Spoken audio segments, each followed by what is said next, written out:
This has been an amazing journey, and I just feel really emotional right now.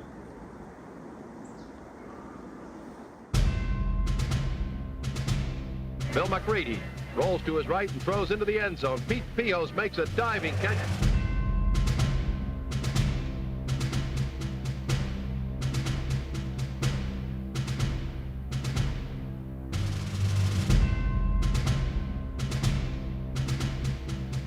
I was hesitant. I thought it was some sort of scam. What are the odds?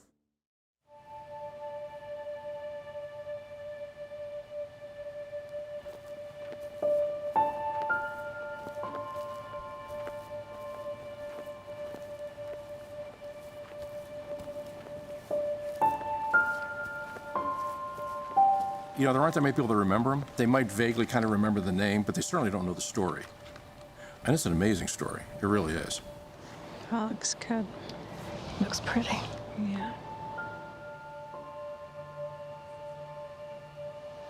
He would love those colors because he was so patriotic.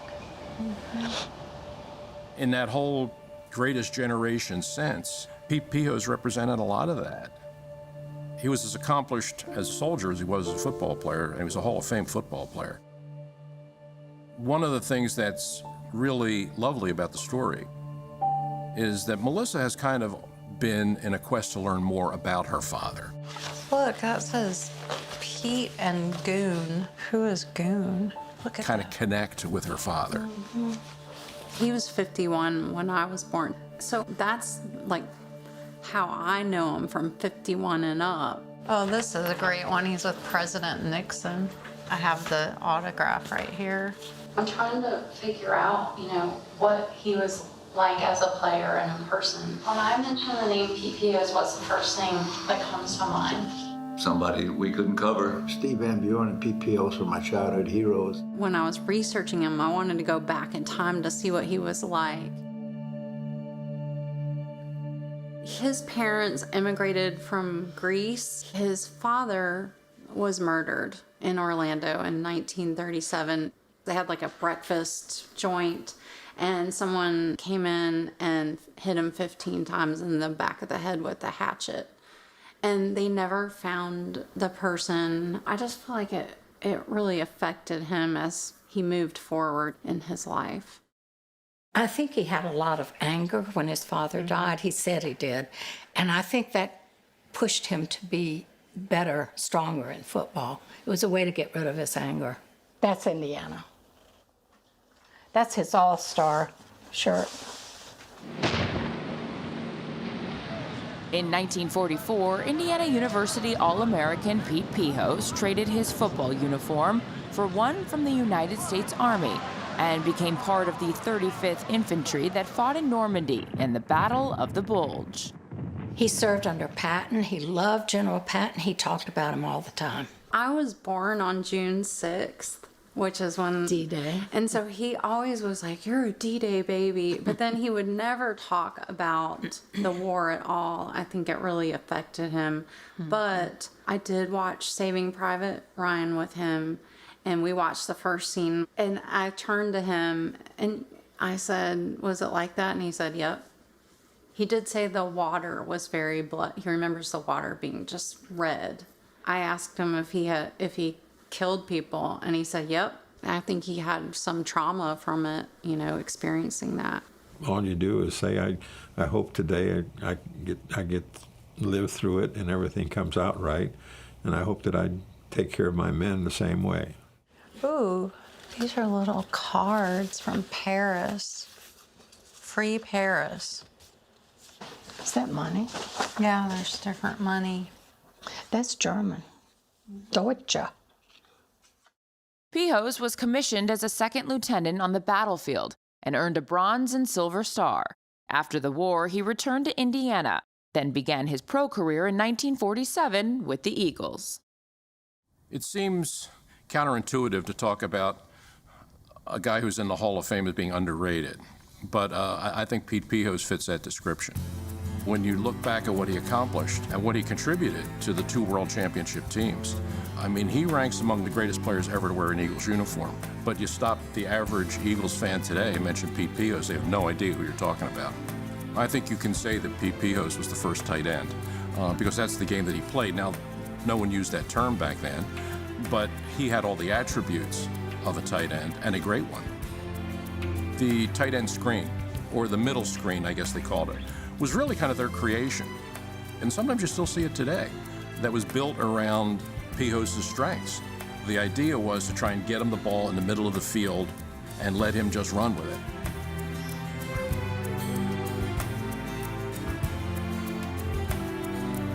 I can't get him down. They can't ever get him down. That's amazing. 5 men, 6 men against him. He was very strong. I mean, when you look at the footage of him, no one took a ball away from him. He took the ball away from the defense. I can tell you this, I never dropped a pass, period. If they hit my hands, it was caught. I don't know how he caught that.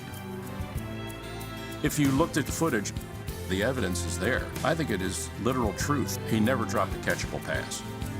That was one of the things that Pete said bothered him about modern football. You know, he didn't begrudge the modern players the money they made, the fame and all the other things that come with modern football, but the one thing he couldn't abide was guys that drop passes. You do get angry at the players today when you watch football and they drop the ball. Oh, yeah. Yeah, you're supposed to pick it up. That's what you're being paid for. That's what he says it every game. Breaking through like this was not uncommon for Pihos. He played both sides of the ball. One year that they did specialize and they took him from offense and put him on defense, and he became a defensive end. He made All-Pro. And then the next year they said, well, this is kind of silly. Let's put him back on offense. And he led the league in receptions. I see why he's in the Hall of Fame. Yeah. When you talk to the guys who were on that team, they talk about just how tough-minded he was and how intolerant he was of guys who weren't as committed as he was. He had no use for anybody that he considered a slacker. Being a star is not the thing that counts. The most important thing is that you did your job properly and that you were a winner. He wasn't always the most popular guy in the locker room for that reason, but he was a guy who was universally respected. And I could see a little bit of the same thing in Melissa.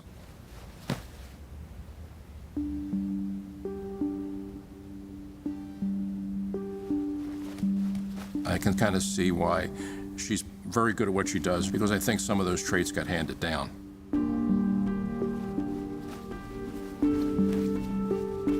My dance, I'm so serious. Like, people like, why are you so serious? And I'm like, I don't know, I got it from my dad. I think he was always writing me letters about how I need to just keep moving on with my dance and make a career out of it. And I did. I'm a dance professor at Valdosta State University. I went to the University of North Carolina at Greensboro getting my MFA in dance. You have to do a thesis like performance, and so I wanted to do something about my dad's amazing story and then his battle with Alzheimer's. The one I made about him was Pihos, a moving biography. I love you. I love you. Aww. I think he stayed alive for me to finish it. I did show it to him on video, and then he was like, okay, I'm gonna go now. You know, you're done with your project. After her father's death in 2011, Melissa took her show on tour and created an Alzheimer's Association fundraiser.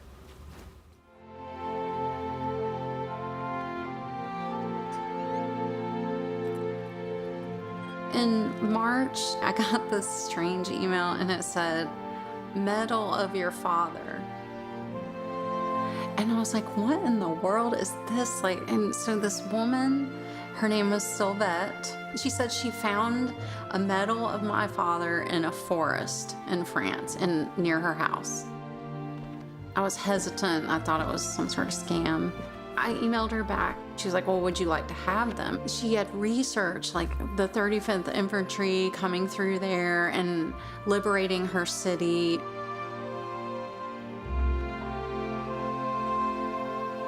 And she showed me exactly where she founded the forest, and I was like, okay, this lady's like, she's legit, you know? And she got my address and she sent them to me. This is a dog tag, and she said, I learned a new word. Well, I cried when I got it.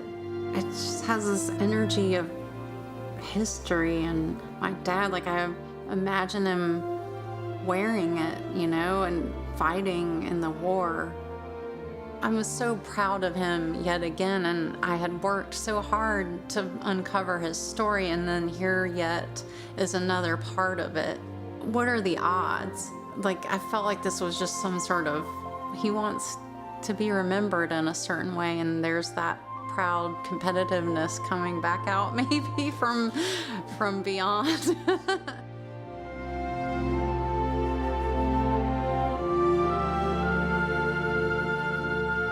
And then I wrote her back and sent her a picture of my dad. She loved it. And she said she was gonna frame it and put it up so he could watch over her as he watched over me.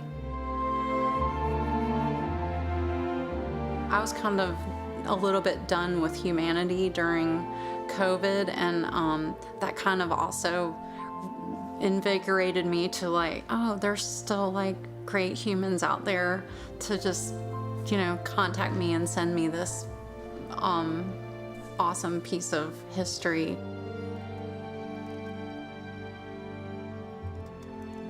I want to see the forest and kind of walk around. I would like to meet her.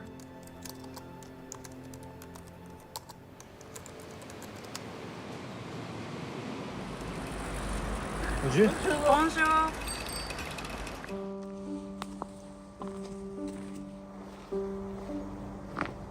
My dad was here fighting in World War II. This is where Sylvette found my dad's dog tag.